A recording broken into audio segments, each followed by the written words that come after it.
Mopsy Sheesh Kids, that in the Nuida language means good morning. My name is Angel and I'm from Human and Social Services, and I'm here today to read to you one of my favorite childhood books, Buffalo Woman. It's a Lakota story about the Buffalo Nation and the human race coming together.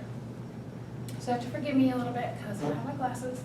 So what I'll do is read and then I'll show you the pictures. There was a young man who was already a great hunter. Coyotes, crows, and magpies followed him to pick up the scraps from the hunting booth. He felt a wonderful harmony with the buffalo. The people knew he could find the herds when they needed meat. When they had hunted, the young man gave thanks to the buffalo and offered themselves.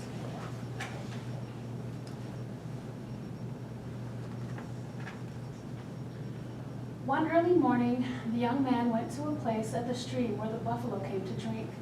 He waited, hidden among the bushes, watching the butterflies opening and closing their wings in the warming sun.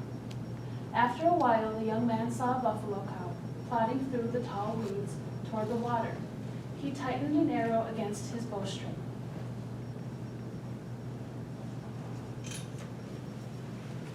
The buffalo was coming very slowly.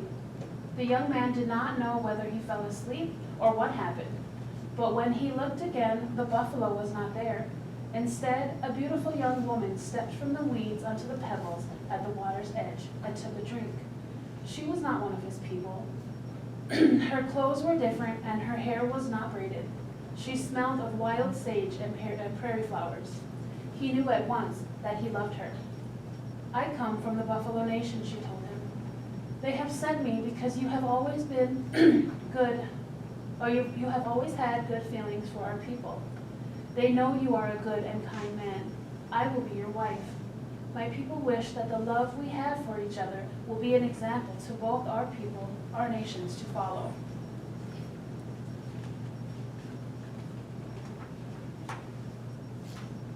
The young man and beautiful young woman were married. They had a son and named him Calf Boy.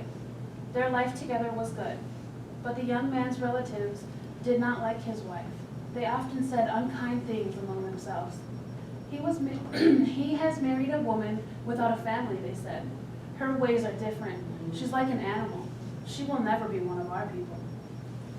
One day, when the young man was away hunting, his relatives came and said to his wife, "You should never have come here. Go back to wherever you came from. You are nothing but an animal anyway." At that, she immediately picked up Calf Boy and ran out of the teepee.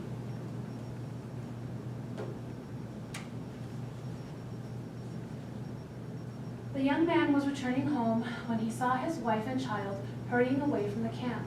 He was angry when he found out what had happened and set out at once to bring them back. Their trail led across rolling country.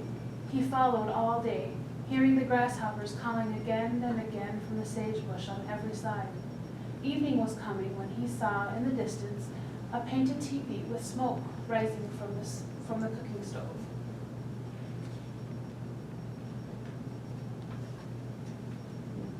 The young man was surprised to see his son playing outside the teepee.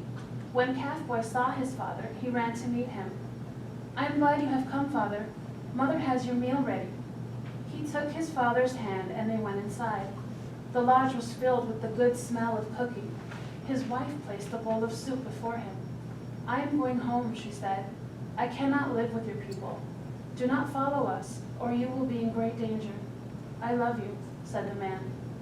"And wherever you go and our son go, I am going too." The young man awoke the next morning, looking up into the sky. The teepee was gone. There was nobody anywhere.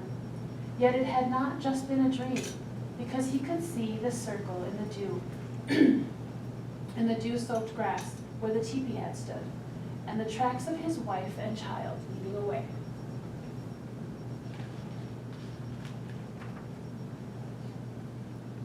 The young man followed their trail until he again came to the teepee.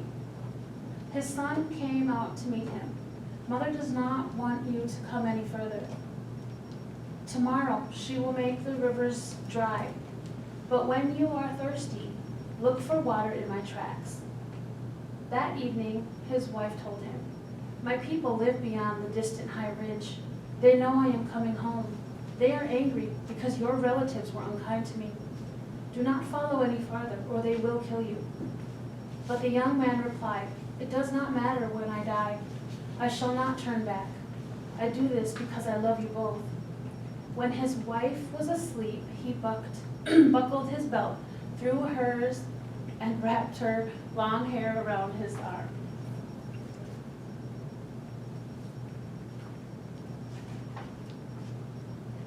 Again the young man woke alone. The only track in the dew were those of the buffalo and her calf walking side by side. While he was wondering about the tracks, a flock of little birds flew around him excitedly. "They have gone home! They have gone home!" Then he knew that the tracks were of his wife and child. The tracks led toward the high ridge. Thin, high lines of trees marked the winding rivers. They were dry, but just as Calfboy had told him, he found water in his hoofprints in the baked mud on the riverbeds.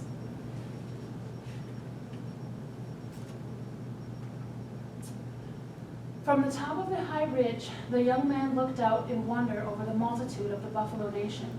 As he walked down toward them, a calf came running out. "Father, go back. They will kill you. Go back." But the young man answered, "No, son. I shall always stay with you and your mother." "Then you must be brave," Calfboy said. "My grandfather is chief of the Buffalo Nation. Do not show fear, or he will surely kill you. He will ask you to find me and my mother. But you think we all look alike. When he lines us up, you will know me, because I shall flick my left ear. You will find mother, because I shall put a cockleburr on her back. You must pick us out, and then you will be safe. Be attentive."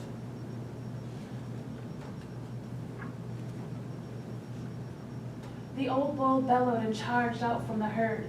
The ground trembled under his thundering hoofs. He stopped just in front of the young man. He pawed the earth into dust clouds, hooked his horns into clumps of sagebush, and tossed them aside in anger. The young man stood still. He showed no fear. "Ah, this straight-up person has a strong heart," breathed the buffalo bull. By your courage, you have saved yourself. Follow me." The old bull led the way. The silent multitude parted and joined again behind. At the center was the painted teepee. The whole Buffalo Nation formed into radiating circles. The calves made the inner ring, the yearlings the next, the cows and bulls, all according to their ages.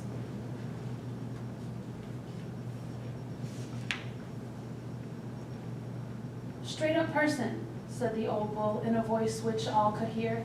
"Your relatives insulted my daughter, but you have come among us because you love your wife and child. Then find them. If you cannot, we shall trample you until not even a stain of your blood remains." The young man passed in front of the little calves. They all looked alike, but one flicked his ear as if troubled by a fly. He laid his hand on the calf's head. "This is my son," he said. And a sound of surprise came from the multitude. "This must be a wonderful person," they said.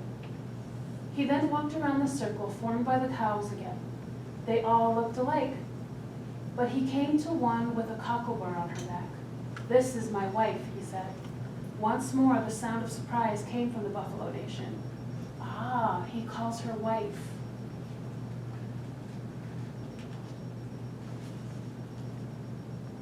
"This straight-up person loves his wife and little child," the old bull announced. "He was willing to die for them. We shall make him one of us. We shall all join in with our thoughts while we do this." The young man was led into the teepee, and they tied the door shut.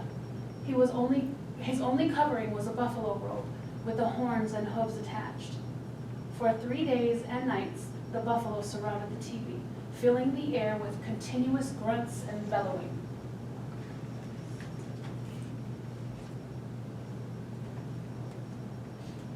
On the 4th day, the bulls made a sudden rush and pushed the teepee over.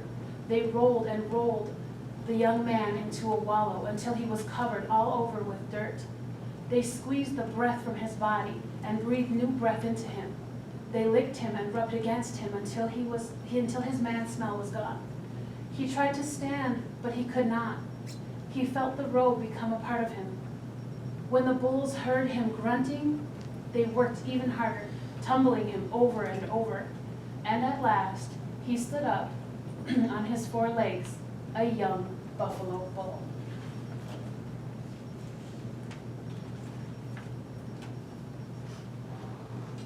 That was a wonderful day.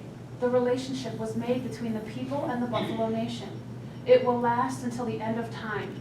It will be remembered that a brave young man became a buffalo because he loved his wife and little child. In return, the Buffalo people have given their flesh so that the little children and babies still unborn will always have meat to eat in the Creator's wish. We are all related.